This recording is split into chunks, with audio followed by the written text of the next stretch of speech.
नमस्कार। चलिए आज बात करते हैं भारत के सबसे जरूरी दस्तावेज यानी हमारे संविधान की। ये वो किताब है जो पूरे देश की नींव है।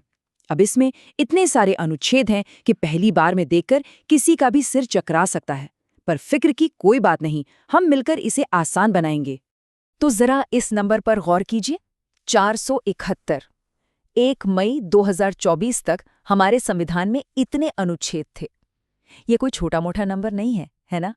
इससे ही अंदाजा लगता है कि हमारा संविधान कितना बड़ा और कितना डिटेल्ड है। ये सिर्फ एक कागज का टुकड़ा नहीं, बल्कि 1 अरब से ज्यादा लोगों की जिंदगी को चलाने वाला पूरा एक ढांचा है। तो सवाल ये है कि भाई इतने सारे आर्टिकल्स का आखिर मतलब क्या है? सीधा सा मतलब ये है कि जिन्होंने हमारा संविधान बनाया, उन्होंने देश चलाने के हर छोटे बड़े पहलू पर बहुत गहराई से सोचा था। और आज हम उन्हीं में से कुछ सबसे खास हिस्सों को समझने की कोशिश करेंगे, वो हिस्से जो हम सबकी जिंदगी पर सीधा असर डालते हैं।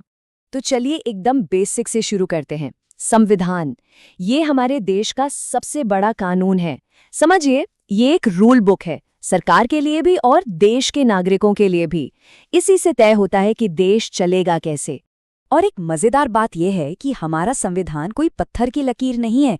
जब ये बना था ना, तब इसमें 395 आर्टिकल्स थे और आज ये बढ़कर 471 हो गए हैं। ये जो बढ़ोतरी है वो साफ दिखाती है कि कैसे हमारा संविधान वक्त के साथ समाज की जरूरतों के हिसाब से खुद को ढालता आया है। इसीलिए तो इसे एक लिविंग डॉक्यूमेंट यानी कि एक जीता जागता दस्तावेज कहते हैं। चलिए अब बात करते हैं उस हिस्से की जो हम सबसे सीधे तौर पर जुड़ा हुआ है, हमारे फंडामेंटल राइट्स यानी कि मूल अधिकार। ये वो गारंटी हैं जो संविधान ने हर भारतीय को दी हैं। तो आखिर ये मूल अधिकार हैं क्या?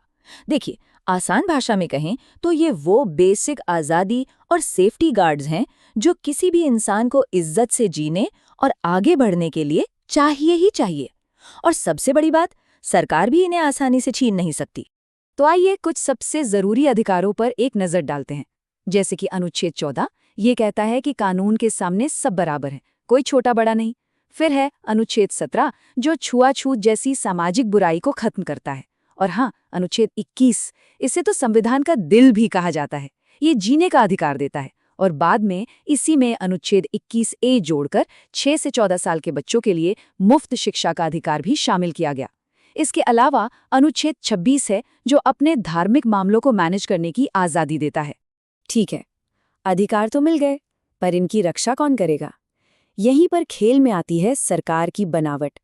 हमारे संविधान बनाने वालों ने बहुत समझदारी से ताकत को 3 हिस्सों में बांट दिया। क्यों? ताकि कोई भी एक हिस्सा जरूरत से ज्यादा पावरफुल ना बन जाए। तो ये 3 पिलर्स हैं। विधायिका यानी हमारी पार्लियामेंट, जिसका काम है कानून बनाना। दूसरा है कार्यपालिका, जिसमें राष्ट्रपति और सरकार आते हैं और इनका काम है उन कानूनों को लागू करना। और तीसरा, सबसे अहम, न्यायपालिका यानी हमारे कोर्ट्स, जो ये पक्का करते हैं कि इंसाफ हो और कानून का सही से पालन हो। पावर का ये बंटवारा ही हमारे लोकतंत्र की जान है। अच्छा, अभी तक तो हमने सरकार की 3 पिलर्स की बात की। अब जरा इसे और बड़े लेवल पर देखते हैं।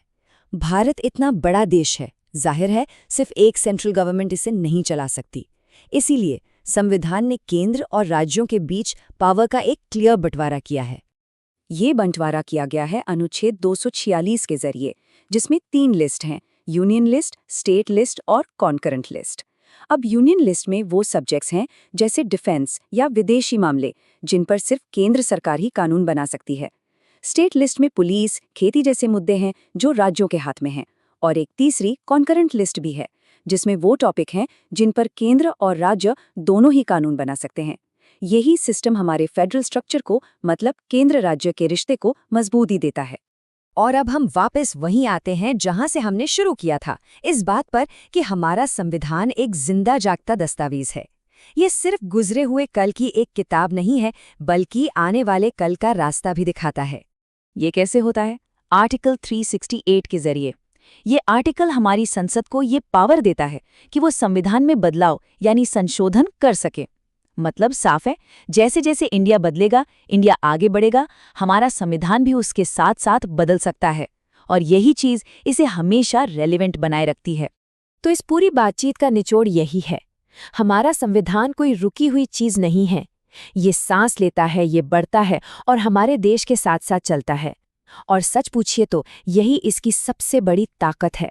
तो जाते जाते एक सवाल छोड़ जाते हैं जिस पर सोचा जा सकता है। आने वाले वक्त में नई चुनौतियों और नए मौक़ों के बीच हमारा संविधान खुद को और कैसे बदलेगा, कैसे विकसित होगा? ये एक ऐसा सवाल है जो हम सबको सोचना चाहिए। हमारे साथ जुड़ने के लिए शुक्रिया।